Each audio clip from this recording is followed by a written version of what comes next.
Ja. Luister. Soms is één woord genoeg om een wereld te veranderen.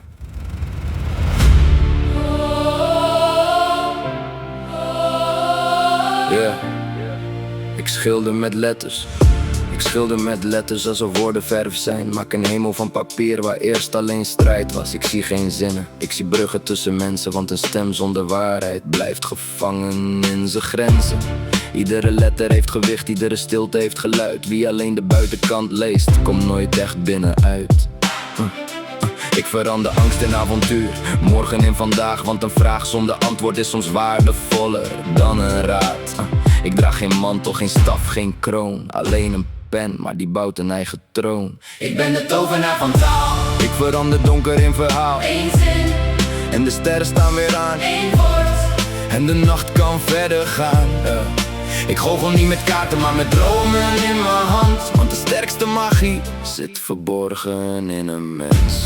Ze zeggen woorden zijn maar woorden, maar oorlog begint ermee. Liefde ook, dus vertel me, welke is sterker? Een nee. Kan een muur zijn, een ja. Kan een sleutel zijn, een sorry. Kan jaren genezen en ik hou van jou. Kan een leven herschrijven, ik schrijf geen rijm. Ik herschrijf werkelijkheden, want wat vandaag onmogelijk lijkt is morgen alweer verleden. Mijn zinnen lopen harder dan de tijd ooit rennen kan. Want een gedachte leeft voor altijd.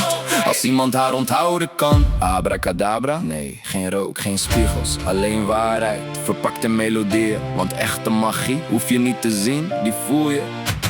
De wereld schreeuwt, dus ik fluister. En ineens luistert iedereen. Want lawaai maakt indruk, maar stilte maakt betekenis. Ik ben geen koning, geen profeet, geen held. Alleen iemand die gelooft dat een pen soms sterker is dan 1000 zwaarden.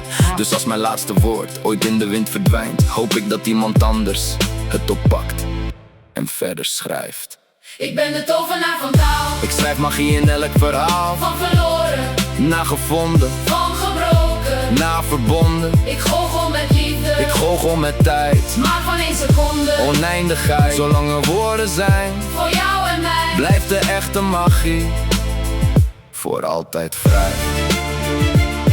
Een pen is maar een pen, tot iemand er een wereld mee schrijft.